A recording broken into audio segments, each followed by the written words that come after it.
Je suis à 7 km de Bukungu, à un endroit qu'on appelle Mission Akala. Et là, je suis en train de faire l'inspection des voies navigables. Comme vous le savez, nous avons commencé un programme qui est le complément du programme des 145 territoires dans ces provinces oubliées, longtemps oubliées.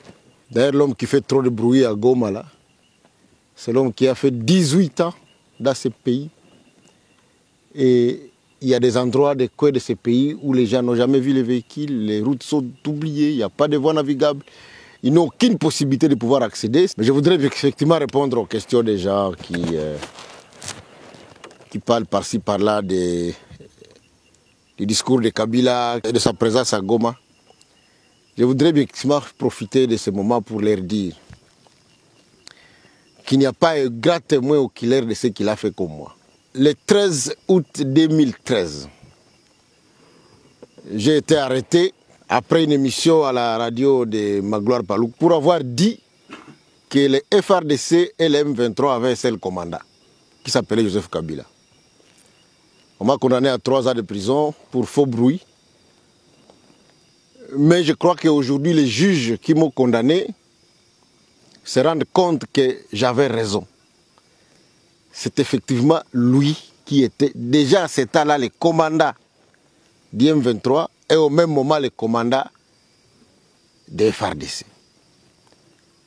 Par cette duplicité qui a duré plus de 18 ans, il a réussi à faire filtrer notre armée de bout à bout, de telle manière que nous sommes incapables de gagner la guerre. Il est allé trop loin, puisque dans les récents affrontements, il appelait individuellement des officiers qui lui sont encore fidèles pour qu'ils puissent saboter les efforts du chef de l'État, notamment en abandonnant des villages tout entiers et des villes entre les mains des rebelles. Donc depuis longtemps, la rébellion du M23 a comme commandant suprême Joseph Kabila. Et d'ailleurs, par mes renseignements, j'avais appris que Nanga voulait devenir président de l'AFC. Kabila a dit non, tu ne peux pas devenir président, tu vas être seulement coordonnateur. Puisque quand tu auras pris Kalemi, moi-même le président, je viendrai pour prendre ma place. En fait, depuis que cette guerre a commencé, il n'y a que lui qui la commande, il n'y a que lui qui la finance. On ne peut pas cacher des choses.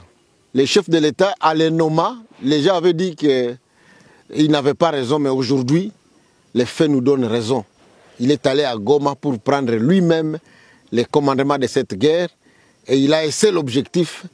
Il veut à tout prix prendre le Katanga et s'arrêter au Katanga puisqu'il est passionné depuis trop longtemps par l'idée de la balkanisation. Mais c'est très triste, c'est très triste. Je voudrais aussi d'ailleurs, pour ceux qui ne le savent pas, toutes ces fameuses guerres qu'il a soi-disant menées contre l'M23, elles n'ont jamais été menées.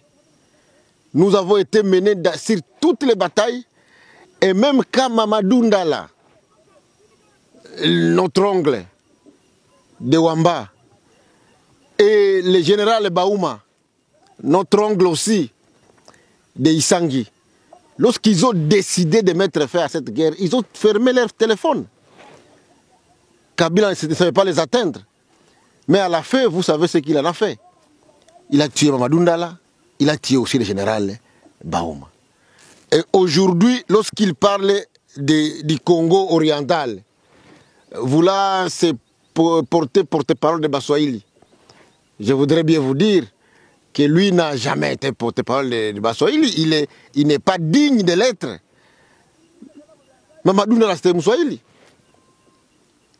Baouma l'était aussi. Et même lorsque Katumbi a voulu devenir candidat président de la République, qui l'a empêché de devenir candidat? C'est lui-même. C'est pour vous dire qu'il ne peut pas prétendre que c'est lui qui est le porte-parole de Baswahili. Je voudrais d'ailleurs à cette occasion demander à mon frère Mboussa Nyamwisi que nous ici, nous sommes un peuple noble, un peuple respectable et un peuple respecté. Je sais qu'il n'est pas encore allé trop loin. Je voudrais vraiment lui demander d'arrêter d'appuyer Kabila. Kabila le trompe. Ce qu'il lui a fait avant-hier, il le lui fera encore aujourd'hui. C'est un ennemi de la République, il faut le traiter comme tel. tous ceux qui sont en train de prétendre qu'il va les aider, je crois qu'ils se trompent.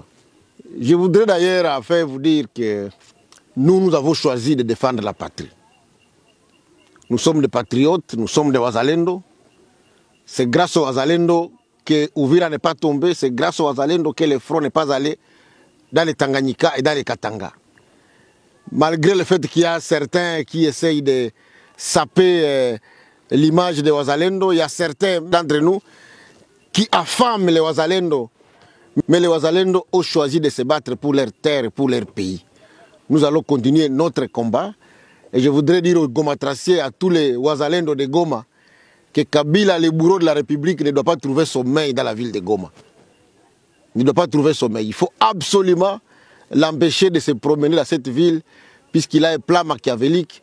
Il nous a volé 18 ans en train de faire la complicité avec les services rwandais. Il est arrivé à vendre certains des titres miniers appartenant à la RDC au Rwanda et à des officiers rwandais, que ce soit dans le Kivu comme dans les Katanga, et il veut continuer sa lutte macabre.